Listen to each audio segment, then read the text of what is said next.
Hey you and welcome to this video where I will help you out how to use the money flow profile by LuxAlgo. And if you want to do this, we go right here to library and here we search for the indicator money flow profile. Then we click here on enter and then he will show us right here a lot of options, but here it is, a money flow profile. So we click right here on see details and then he will show us exactly what the indicator is and give us some explanation right here. So if you scroll down, you see a lot.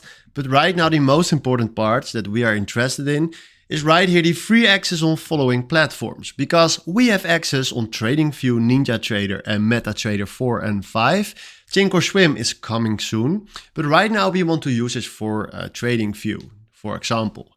Then we click here on get access. You see right here a little setup instruction how to do it.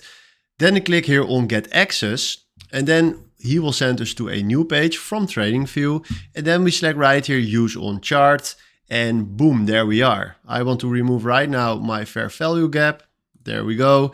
And if you can see right now, the money flow profile is working on the chart.